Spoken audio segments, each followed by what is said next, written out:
先輩。何？こうやって並んで手を洗ってると、エッチの前に一緒にお風呂入ってるみたいですね。There are some people on the internet who are incredibly critical of Nagatoro for its semi-sexual content. These people have never had romance in high school, and it really shows. Yeah, we're going there today. However, before we begin, I'd like to give a huge shout out to this video's sponsor, Alexandria's Almanac of All Things Kickstarter, created by friend of the channel, Dungeon Coach. If you guys remember, Dungeon Coach was the guy I collabed with on our Dragon Ball Z 5th edition PDF with the unique class and races. Evidently, you guys really liked his work because you ended up purchasing over 300 copies of that book.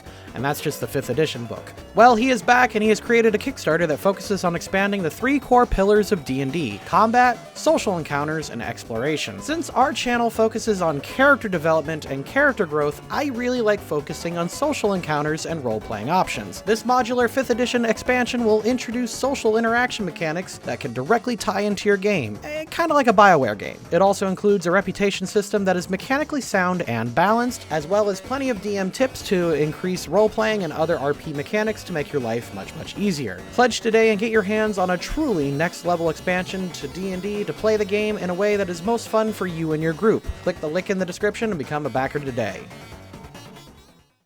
Howdy friendos, my name is Stuart and welcome to the video that many of you will be probably pretty confused by and will likely tank my views for a while. This isn't a superhero, anti-hero, or a villain, but let me just tell you, I've been obsessed with this character and this series for the last 3 years, and now finally I have an excuse to talk about it. And before we begin, no, I'm not obsessed with Nagatoro because of this or this. I've liked this series for a while because, well, this is what I kinda had in high school and it makes me feel very nostalgic. I find it very cute. Anyway, to those who have no idea what this is Hayase Nagatoro, and is a character who has been haunting the degenerate territories of the online web manga communities since 2017. The series is called Don't Toy With Me Nagatoro, or as it's known in Japanese, Ijira Naide Nagatoro-san, and that name is important, we'll get to that later. This series is mostly a slice of life manga that focuses on the relationship between our 2 leads, Nagatoro and her upperclassman, a sophomore named Naoto Hachioji, who we will just call Senpai. Senpai is a very socially awkward nerd who practically falls apart when he gets anywhere near most girls. Nagatoro picks up on this and begins to tease him for his herbivore behavior and hangs around him, teasing him about his awkwardness. Have your parents ever said to you, that girl is only picking on you because she likes you? This series is basically that old saying, but played completely straight. However, before I get more into the character, there are a few elephants in the room that I'm just gonna address really fast, because if I don't, I know that you anime profile pictures in the comments are gonna go crazy, so let's just get this over with.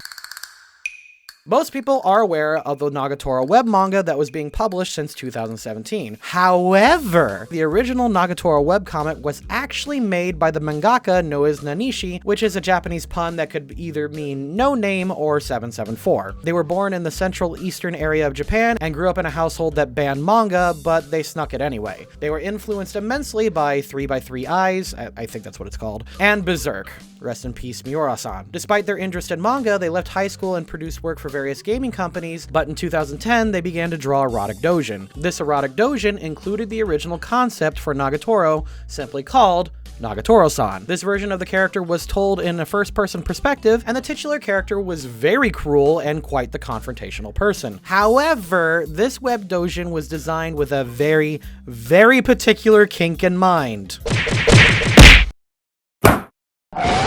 This webcomic continued for 5 issues, with issue 1 being a first-person perspective of a confession to Nagatoro, where she becomes his girlfriend, the second issue involving some NTR emotional distress, and issue 3 is this. In issue 4, the characters have grown up quite a bit, and it ends in something that is closer to the Nagatoro we have today. In fact, the issue is directly referenced in the anime and manga. It should be known that none of these webcomics are canon to the character that we're discussing today, so you might be asking why I'm bringing it up. Well, 1, I actually find it very interesting. I always like seeing the creative process evolve throughout the years. You'd be surprised how long it takes to develop a good character. In fact, I've gone through a similar process in our own Pokemon D&D campaign, which you guys should totally watch. Link in the description to our recap episodes, by the way. And 2, some people just seem to hyper-focus on this aspect of creation, and I figured I should at least tell you guys. Yes, I know the guy used to draw porn, and frankly, I don't give a shit. The Hellsing author did porn, the sword art guy wrote some stupid sex scenes, and Sylvester Stallone was called the Italian Stallion for a reason. Where someone gets their start should not be a reflection of what they are today. Twitter. And now that the history lesson is over, let's focus on the actual character today, and that is the new and frankly improved Nagatoro. This Nagatoro at the beginning of the series is a normal freshman girl in high school who has a group of girly friends that she hangs out with on the regular. She is a member of the swimming club, and in her past she was very competitive in various martial arts, including judo. At the beginning of the series, we see her hanging out with her friends in the library of her school until one day our other main character, Senpai, wanders in and loses his artwork all over the table. This fascinates Nagatoro, and she elects to stay behind and then pick on our senpai. She picks on him so hard during episode 1 that he actually begins to cry. Based on this interaction by itself, I'm betting a lot of you would suggest that she starts at chaotic evil or chaotic neutral, but I'd argue she actually begins the series at episode 1 at true neutral. We learn later in the anime that her bullying behavior is a persona that she adopts solely for senpai, and I'm also a massive fan of the web manga, so I actually know a lot of spoilers and other things that are coming up in the future, and trust me when I say she's actually pretty chill and independent up until senpai enters her life. And with all that out of the way, let's take a look at my favorite slice of life manga, and let's go. Oh, also we're gonna watch the sub version since there's no dub yet, sorry. 長瀞って呼んでください。これからよろしくね、先輩。じゃあ、先輩ですね。In episode 1, Senpai walks into the library, and due to a clumsy error, Nagatoro and her friends see his self-insert manga. She teases him lightly and tries to get him to recreate the scene in his manga, saying that he's too much of an herbivore or a beta to do it. She is right, and then she absolutely obliterates him, causing him to cry. For now, we will consider this chaotic evil.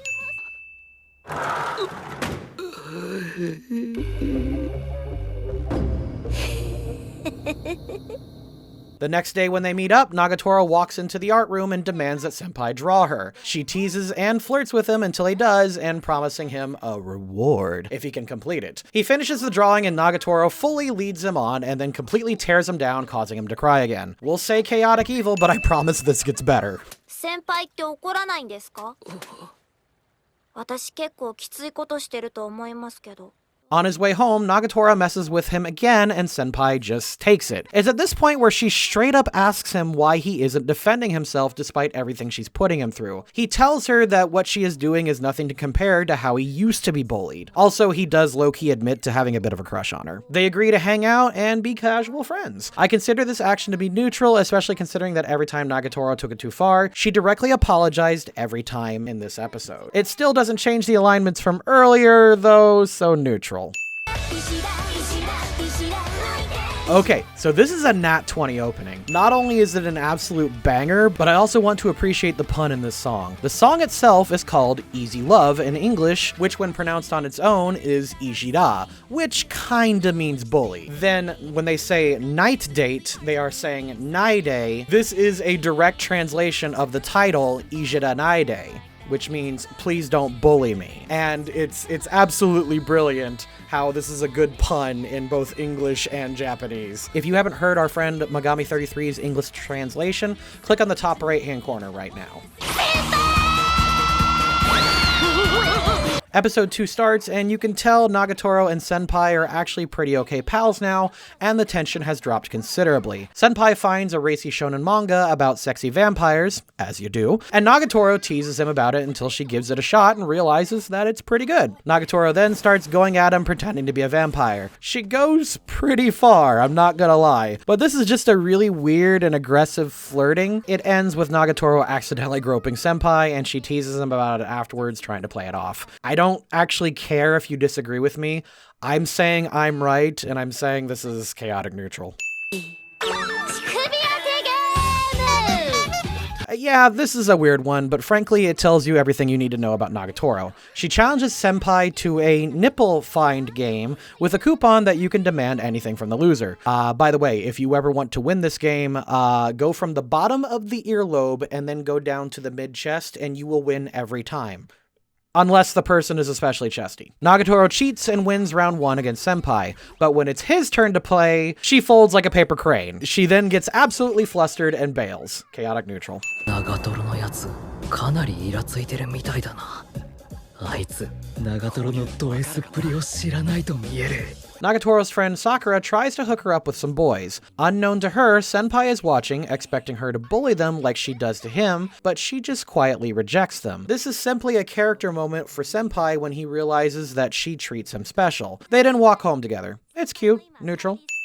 ねえ先輩、うちやってきます。 Senpai and Nagatoro get caught out in a rainstorm. She invites him over to her house to dry off and get out of the rain. They play a video game and have a nice time. Naturally, Nagatoro messes with him the entire time, but it's just a cute little episode. It's actually one of my favorites. Neutral good.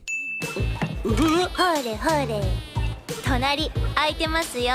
One day at lunch, Senpai was invited to eat with some of Nagatoro's friends. She introduced him to him and they pick on him a bit. Nagatoro becomes very possessive of him and her friends pick up on this very quickly. They call him her pet and slave and whatnot, but when Gammo insults him directly and calls him a bug or not a man, Nagatoro immediately defends him. Chaotic good.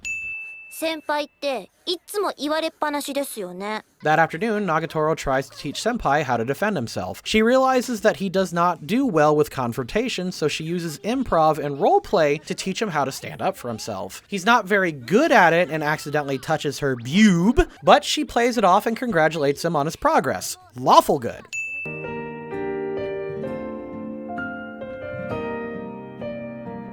I'll talk about this more in the post-analysis, but this is a Nat 20 episode for me personally. But Senpai realizes there was a summer festival and decides to head there, hoping to run into Nagatoro and ask her to hang out. He runs into Gomo and Yoshi, who kidnap him and send a message to Nagatoro, who reacts about as well as you'd expect. Turns out this was their plan all along, as they have a night at the festival. As they hang out, Nagatoro encourages Senpai to be more assertive and basically gives him blanket permission to ask her out pretty much whenever. She wins back Senpai and they spend the rest of the festival together. Although I should give Nagatoro chaotic evil for encouraging degeneracy, like this, I'm going to consider this whole night chaotic good, especially when they're basically playing emotional chicken over here with the kissing opportunity. They agree to go back next year.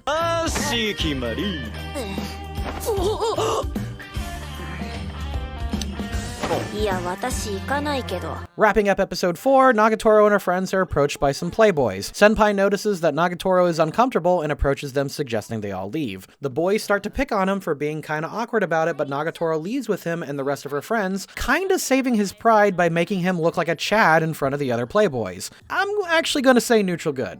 ねえ、パイセンっておっぱい揉んだことありますか? Admittedly, episode 5 is kind of filler. Nagatoro's friends did this weird thing where they're stuffing bean buns in their bra and made Senpai think that he's touching their boobs, and then Nagatoro did a little gamble by making him guess which one was a premium. Naturally, he gropes her, and she reacts pretty negatively to it, so chaotic neutral, just eh. 感じにかけたらご褒美あげますよ。いいよそういうのは。 And then later, Nagatoro gets him to draw her and she rewards him with a kiss. But she fakes him out again with this plushie. Chaotic neutral. よし、泳ぐぜ。泳ぐ泳ぐ。ほら先輩、泳ぎますよ。 Beach episode! Anyway, this one's pretty weird. Nagatoro invites Senpai to the beach with her and her friends. Senpai is being kind of a stick in the mud and kinda upsets her by saying they aren't that close. She activates weird kink mode, her friends get in on it, and then she stops. They eventually have a good time with enough poking and prodding. I'm just gonna say chaotic good.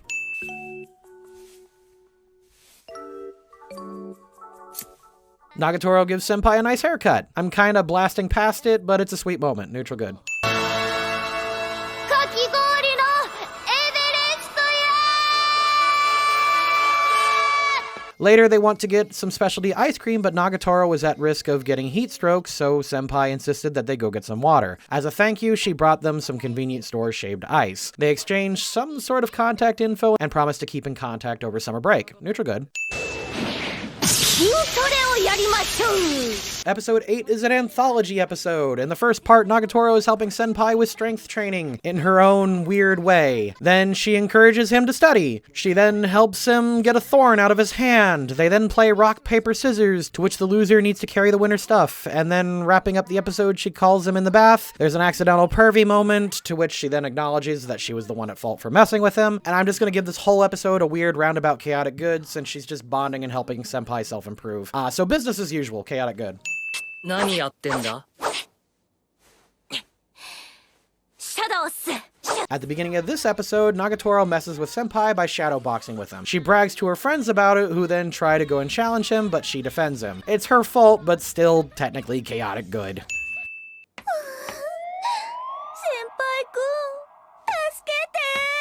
Sakura reveals that she is being stalked by someone, so she suggests Senpai go out on a fake date with her to flush him out. Nagatoro goes for the direct approach and apprehends him. Chaotic good. Senpai! Oh. Ohayou gozaimasu! Episode 10 begins with Nagatoro sharing food and then helping Senpai exercise. Chaotic good. いいよ、書いてやる。